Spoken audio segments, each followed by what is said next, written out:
Et il y a eu un cas d'injustice dans la communauté et j'ai donc été interpellé par un abonné de cette chaîne pour en parler, afin de sensibiliser les autres membres de la communauté. Les injustices, vous en aurez dans vos vies. Les échecs, vous en aurez dans vos vies. Les imprévus, vous en aurez dans vos vies. Les chocs, vous en aurez dans vos vies. Mais à un moment donné, si vous pensez qu'au plus profond de vous, qu'il y a une lueur d'espoir et une possibilité et une opportunité de pouvoir changer la donne, il est de votre responsabilité d'essayer tout ce que vous pourrez afin que cela se retourne en votre faveur. Et c'est ce que mon abonné a fait.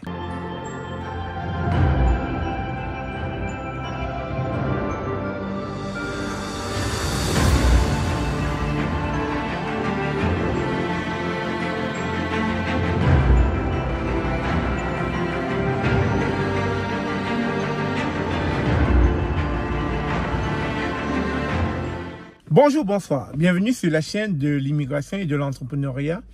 Si c'est la première fois que tu arrives sur cette chaîne, mon nom est Stéphane Chouapi. Ici, nous parlons d'immigration, d'intégration et d'entrepreneuriat parce que nous sommes certains que ce sont des thématiques qui vous permettront non seulement d'immigrer au Canada, mais surtout de prendre votre place ici grâce à l'entrepreneuriat. Alors, nous allons revenir sur l'histoire de cet abonné, vous vous rappelez, qui a mal pris le fait que son assurance lui dise que les fautes étaient partagées lors d'un accident où il se sentait victime. Et donc, selon lui, le policier avait fait un très mauvais rapport, comme quoi il était en cause et que les fautes étaient partagées. Et découlant donc de ce rapport, son assureur a jugé que les responsabilités étaient donc à 50%. Et bien sûr, vous savez que lorsqu'il y a un accident et que votre assureur se rend compte que soit vous êtes fautif ou alors que votre responsabilité est aussi en course, même si c'est de 50%, ça va affecter votre police d'assurance. Et donc, mon abonné ne s'est pas arrêté en si bon chemin et n'a pas pris cela comme étant une fatalité. Bien que, vous vous rappelez, je vous l'ai dit la dernière fois, il n'avait pas de dashcam pour pouvoir recueillir des preuves qui auraient pu lui permettre d'éviter la tournure de ce dossier. Il a quand même jugé surprenant que malgré qu'il ne soit pas en tort, qu'on lui impute une certaine responsabilité. Et comme je le dis encore, cette histoire me rappelle que lorsque vous allez être victime d'une certaine injustice, il ne va pas falloir le prendre comme étant une fatalité dans votre vie. Il va falloir toujours voir si vous trouvez qu'il y a une lueur d'espoir, vous battre jusqu'à la dernière énergie. Et c'est ce qu'il a donc fait. Il s'est battu jusqu'à la dernière énergie. Il a trouvé qu'il y avait une possibilité de pouvoir se défendre. Il a donc commencé déjà par interpeller le policier. Il a écrit à la centrale, c'est-à-dire là où le policier travaille, en faisant comprendre à ses supérieurs que la rédaction du rapport d'accident n'avait pas été bien faite. Et il n'était pas d'accord avec ce rapport et il était prêt à porter plainte contre le policier qui avait fait le rapport.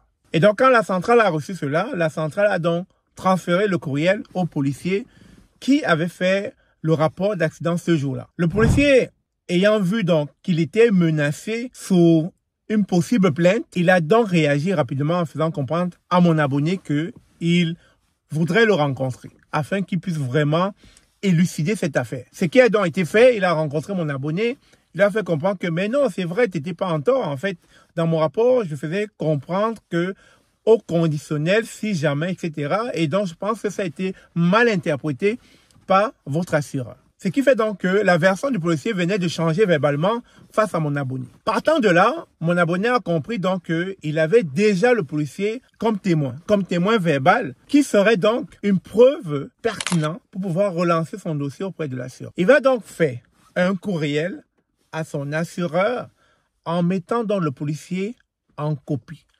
Et dans son courriel, il dit ceci.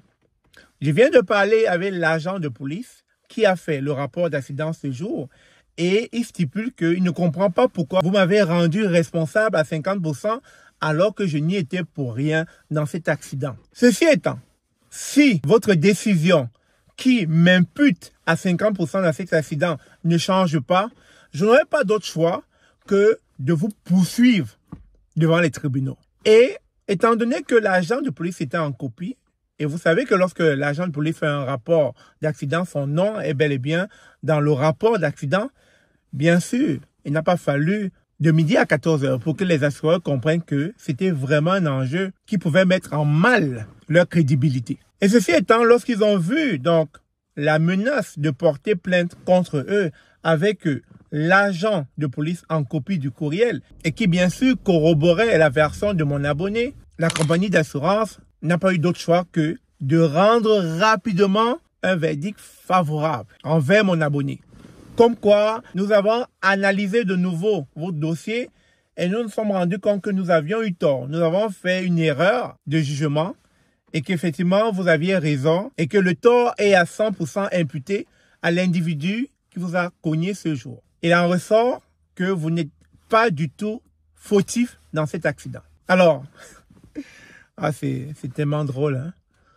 Alors, vous l'avez bien compris comme moi, que finalement, c'est une très bonne nouvelle pour mon abonné. Il sort de là victorieux. Il sort de là en ayant gagné son combat. Preuve que s'il avait été laxiste, s'il avait pris cela comme étant une fatalité, qu'il s'était dit, je n'ai pas de preuves, je n'ai pas de dashcam, je n'ai rien pour prouver, c'est correct, je prends sur moi, il serait en train de payer le prix de son inaction, le prix de n'avoir pas essayé, le prix de n'avoir pas essayé de se battre jusqu'à la dernière énergie. Et aujourd'hui, vous voyez que en ayant essayé, même s'il a vu qu'il y avait une petite chance de pouvoir revendiquer cette décision, il a saisi cette opportunité et à la fin de la journée, il a eu gain de cause.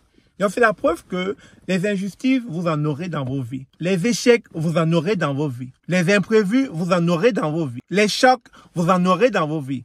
Mais à un moment donné, si vous pensez qu'au plus profond de vous, qu'il y a une lueur d'espoir et une possibilité et une opportunité de pouvoir changer la donne, il est de votre responsabilité d'essayer tout ce que vous pourrez afin que cela se retourne en votre faveur. Et c'est ce que mon abonné a fait. Et franchement, je lui lève mon chapeau.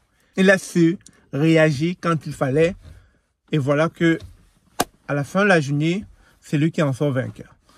Bravo encore à toi et merci pour ton partage. J'espère que ça va motiver d'autres personnes qui vivent très souvent des injustices dans ce pays, mais qui n'en parlent pas ou bien qui n'essayent rien, qui restent dans l'inaction et après ils prient le bon Dieu en espérant que les choses se fassent dans leur vie.